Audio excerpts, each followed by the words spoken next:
ರಾಜಕೀಯ ಅಂದ್ರೆ ಬಿಸ್ನೆಸ್ ಅಲ್ಲ, ಮೋದಿಯಂತೆ ಸೇವೆ ಮಾಡಿ ಬಿಜೆಪಿ ಕಾರ್ಯಕರ್ತರಿಗೆ ರಾಜಣ್ಣ ಕ್ಲಾಸ್. ನಮಸ್ಕಾರ, ನೀವು ನೋಡ್ತಾ ಇದ್ದೀರಾ ಫೈರ್ ನ್ಯೂಸ್ ಕನ್ನಡ. ನಾನು ಅಪೂರ್ವ. ಮುಂಬರುವ ಸ್ಥಳೀಯ ಸಂಸ್ಥೆ ಹಾಗೂ ಗ್ರಾಮ ಪಂಚಾಯಿತಿ ಚುನಾವಣೆ ಬೆನ್ನಲ್ಲೇ ಚಿಂತಾಮಣಿ ಕ್ಷೇತ್ರದಲ್ಲಿ ಬಿಜೆಪಿ ರಾಜಕೀಯ ಚಟುವಟಿಕೆಗಳು ಗರಿಗೆದರಿವೆ. ಹಿರಿಯ ಬಿಜೆಪಿ ಮುಖಂಡರಾದ ಜಿಎನ್ ವೇಣುಗೋಪಾಲ್ ಅವರ ಮಾರ್ಗದರ್ಶನದಲ್ಲಿ ಚಿಂತಾಮಣಿಯಲ್ಲಿ ಬೃಹತ್ ಕಾರ್ಯಕರ್ತರ ಸಭೆ ನಡೆದಿದೆ. ಸಭೆಯಲ್ಲಿ ಮಾತನಾಡಿದ ಗ್ರಾಮಾಂತರ ಮಂಡಳ ಅಧ್ಯಕ್ಷರಾದ ನರಸಿಂಹರಾಜು, ಕಳೆದ ವಿಧಾನಸಭಾ ಚುನಾವಣೆಯ ಸೋಲಿನ ಆಘಾತದಿಂದ ಹೊರಬಂದು ಮುಂಬರುವ ಎಲೆಕ್ಷನ್ಗೆ ಕಾರ್ಯಕರ್ತರು ದಿನಕ್ಕೆ ಕನಿಷ್ಠ 1 ಗಂಟೆ ಸಮಯ ಮೀಸಲಿಟ್ಟು ಈಗಿನಿಂದಲೇ ಕೆಲಸ ಆರಂಭಿಸಬೇಕೆಂದು ಕರೆ ನೀಡಿದ್ದಾರೆ.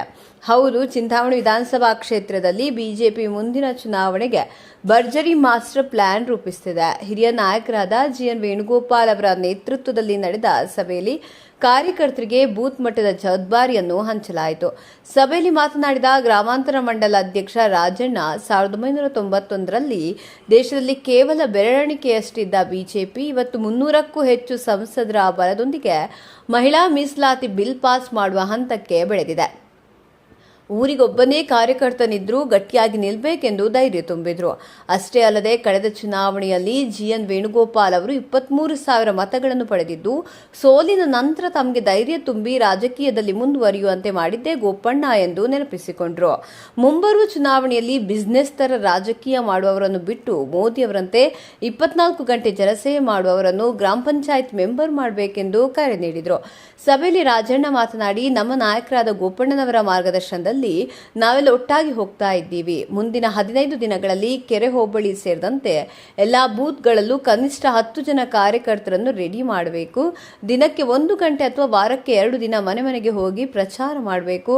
ಕೇಂದ್ರ ಮತ್ತು ರಾಜ್ಯ ಬಿಜೆಪಿ ಸರ್ಕಾರದ ಸಾಧನೆಗಳನ್ನು ಮನೆ ಮನೆಗೆ ತಲುಪಿಸಲು ತಿಳಿಸಿದರು. ಬಿಎಸ್ ಯಡಿಯೂರಪ್ಪ ಅವರು ಹಾಲು ಉತ್ಪಾದಕರಿಗೆ ನೀಡಿದ ಬೆಂಬಲ ಬೆಲೆ, ಸಚಿವ ಸುಧಾಕರ್ ಅವರು ಚಿಂತಾಮಣಿಗೆ ತಂದ 500 ಕೋಟಿ ಅನುದಾನ ಹಾಗೂ ಮಾಜಿ ಸಂಸದ ಮುನಿಸ್ವಾಮಿ ಅವರು ಹಳ್ಳಿಗಳಿಗೆ ಹೋಗಿ ಕೋಟ್ಯಾಂತರ ಕೊಟ್ಟ ರೂಪಾಯಿಗಳ ಅನುದಾನದ ಬಗ್ಗೆ ಜನರಿಗೆ ಜಾಗೃತಿ ಮೂಡಿಸಲು ಸೂಚಿಸಲಾಯಿತು. ಇದೇ ವೇಳೆ ರಾಜ್ಯ ಕಾಂಗ್ರೆಸ್ ಸರ್ಕಾರದ ವಿರುದ್ಧ ವಾಗ್ದಾಳಿ ನಡೆಸಿದ ರಾಜಣ್ಣ, ಗೃಹಲಕ್ಷ್ಮಿ ಯೋಜನೆಯಲ್ಲಿ ಸತ್ತವರ ಖಾತೆಗಳಿಗೆ ಹಣ ಹಾಕಿ ದೊಡ್ಡ ಹಗರಣ ಮಾಡಲಾಗ್ತಿದೆ ಎಂದು ಟಿವಿಗಳಲ್ಲಿ ಬರ್ತಾ ಇದೆ.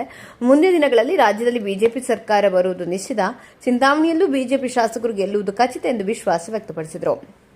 ಸಭೆಯಲ್ಲಿ ರೈತ ಮೋರ್ಚಾ ಪ್ರಧಾನ ಕಾರ್ಯದರ್ಶಿ ಸದಾಶಿವ ರೆಡ್ಡಿ, ಮುಖಂಡ ಅರುಣ್ ಕುಮಾರ್, ಮಣಿಕಂಠಾಚಾರಿ, ಆನಂದ್, ಶ್ರೀನಾಥ್ ರೆಡ್ಡಿ ಸೇರಿದಂತೆ ನೂರಾರು ಪ್ರಮುಖ ಕಾರ್ಯಕರ್ತರು ಭಾಗವಹಿಸಿ ಜಿಎನ್ ವೇಣುಗೋಪಾಲ್ ಅವರ ನೇತೃತ್ವದಲ್ಲಿ ಮುನ್ನಡೆಯಲು ಸಂಕಲ್ಪ ತೊಟ್ಟರು. ಚಿಂತಾಮಣಿಯಿಂದ news bureau report, fire news Kannada channel. 20 ಜನ ಇದ್ದೀವಿ, 15 ಜನ ಇದ್ದೀವಿ. ಯಾಕೆಂದರೆ ಮೊದಲು 1991ಕ್ಕಿಂತ ಇದ್ದಿದ್ದು ಒಬ್ಬರಿಬ್ಬರು ಎಂ ಪಿಗಳೇ ನಮ್ಮ ದೇಶದಲ್ಲಿ. ಇವತ್ತು 300 ಜನ ಎಂ ಪಿಗಳಿದ್ದಾರೆ. ಈಗೆಲ್ಲ 363 ಓಟ್ ತೊಗೊಂಡು ಮಹಿಳಾ ಮಸೀದಿನೂ ಆಗೋಗುತ್ತೆ, ಎಲ್ಲ ಹೋಗ್ತವೆ. ಅದರಿಂದ ಪ್ರತಿಗಡಿಸೋಕ್ಕಾಗಿಲ್ಲ. ಊರಿಗೆ ಒಬ್ಬೊಬ್ಬರು ಇದ್ರೂ, ಒಂದೊಂದು ಮರ ಇದ್ರೂ ಗಟ್ಟಿಯಾಗಿ ನಿಂತ್ಕೊಳ್ಳಿ ಅಷ್ಟೇ. ಯಾಕೆಂದರೆ ಇವಾಗ ಏನಾಗಿದೆ ನಮ್ಮಲ್ಲಿ ಏನಾಗಿದೆ ಅಂದರೆ, ಈಗ ನೋಡಿ ಎಲೆಕ್ಷನ್ ನಡೆದ ಮೇಲೆ ಸೋತ್ ಮನೆಗೆ ಹೋಗ್ಬಿಡ್ತಾರೆ ಎಲ್ಲರೂ. ನೀವು ಹೇಳಿದ ನಿಜನೇ. ಈಗ ಸೋತ್ಮೇಲೆ ನಾವು ಏನು ಅಂದ್ಕೊಂಡಿದ್ದೀವಿ ಗೊತ್ತಾ? ನಾನು ಸತ್ಯ ಹೇಳ್ತೀನಿ. ಯಾಕಂದರೆ ನಾವೇನೋ ಕೇಳ್ತಾ ಇದ್ದೀವಿ, ಪಬ್ಲಿಕ್ ಹೇಳೋಕ್ಕಾಗಲ್ಲ. ನಾನು ಸುಮ್ಮನೆ ಆಗ್ಬಿಟ್ಟೆ, ಬೇಡಪ್ಪ ನಮ್ಗೆ ರಾಜಕೀಯ 21ಕ್ಕೆ ಬೇಡ ಅಂದ್ಕೊಂಡ್ಬಿಟ್ಟಿದ್ದೆ. ಮತ್ತು 22 ಎಂಡಿಂಗಲ್ಲಿ ಬಂದು ಗೋಪಣ್ಣ, ನಾನು BJP ಹೋಗ್ತೀನಪ್ಪ, ಸೇರ್ಕೊಂಬಿಡೋಣ, ಜನರಾಜಣ್ಣ ಬಂದ್ಬಿಟ್ಟು ನಾನು ಸ್ವಲ್ಪ ಇಂಡಿಪೆಂಡೆಂಟ್ ಬರಲ್ಲ ಅಂತ ಹೇಳಿದ್ದೆ. ನಾನು ಬರಲ್ಲ, ಯಾವ್ದಾರ ಪಾರ್ಟಿಗೆ ತೊಗೊಳ್ಳಿ. ನೀವು JDS ಕರ ಹೋದಾಗ ನೀವು ಹಿಂದೆ ಬಂದ್ಬಿಡ್ತೀನಿ. ಬೇಕಾದ್ರೆ JDSನಿಂದ ಗೆದ್ದು, ನಾನು ಗ್ರಾಮ ಪಂಚಾಯತಿ ಗೆದ್ದು, TPS ಗೆದ್ದು, ನಾವು ಗೆಲ್ಲಿಸಿ ಎಲ್ಲ ಮಾಡಿದ್ದೀವಿ. 94 ನಮ್ಮ KN ಕೃಷ್ಣ ಶಿಷ್ಯರು ನಾವೆಲ್ಲ. ನನ್ನ ವೈಯಕ್ತಿಕ ಫಸ್ಟ್ ಓಟ್ ಹಾಕಿ 94. ಹಂಗಿರ್ಬೇಕಂದ್ರೆ 22 ಸೇರ್ಕೊಂಡು 23 ಗೋಪಣ್ಣಂಗೆ ಕಮ್ಮಿ ಓಟ್ ಬಂದಾಗ ನನಗೆ ರಾಜಕೀಯ ಬೇಡಪ್ಪ ಅನ್ಸ್ಬಿಟ್ರು. ಅದರಲ್ಲಿ ತಪ್ಪು ಗೋಪಣ್ಣಂದು ಇದೆ, ನಮ್ಮದು ಇದೆ.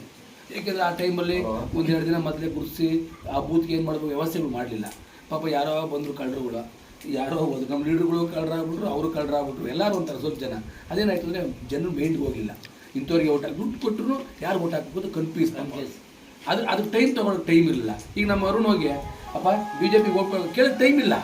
ನನ್ನ ಇವತ್ತು ಕೇಳೋದ ಅವತ್ತೇ ನಾವು ಕೇಳಿದರೆ ನಿಜವಾಗ್ಲೂ ಗೋಪಣ್ಣನಿಗೆ ಇವತ್ತು 40, ನಾನು ಮುರುಮನದು ಅದೇ ಮಾತು ಹೇಳಿದೆ, 40ರಿಂದ 50,000 ಓಟ್ ಬರ್ತಾಯಿತ್ತು. ಅದು ನಮ್ಮ ಕಾರ್ಯಕರ್ತರು ಕರೆಕ್ಟಾಗಿದ್ದರು.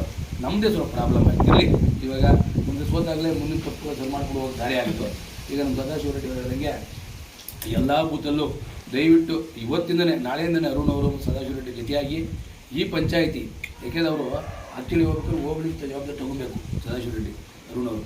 ಆದ್ರೂ ಅಟ್ಲೀಸ್ಟ್ ಈಗ 15 ದಿವಸದೊಳಗಡೆ ನನಗೆ ದಯವಿಟ್ಟು ಎಲ್ಲ ಬೂತಲ್ಲೂ ಒಂದು 10 ಜನ ರೆಡಿ ಮಾಡಿ.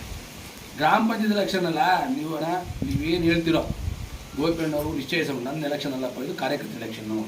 ಬೇರೆ ಹೇಳ್ತಾರಲ್ಲ, ನನ್ನ ಕಾರ್ಯಕರ್ತರಿಗೆ ನನ್ನ ಕೈಲಾದ ಸಹಾಯ ಮಾಡಿ ಗೆಲ್ಲೋರನ್ನ, ಈಗ ಎಲ್ಲ ನಾವೇ ಎಲ್ಲ ಗೆದ್ಬಿಡ್ತೀವಿ ಅಂತ ಹೇಳೋಕ್ಕಾಗಲ್ಲ. ಗೆಲ್ಲೋವಂಥ ಪ್ರಮುಖರನ್ನ ಎಲ್ಲ ನೀವು ಯಾರನ್ನು ಚಾಯ್ಸ್ ಮಾಡ್ತೀರಾ, ಆಮೇಲೆ ನಿಂತ್ಕೋಬೇಕು, ಗೆಲ್ಲಬೇಕು ಅಂತ ಹುಮ್ಮಸ್ಸು ಅವ್ರಿಗೂ ಇರಬೇಕು.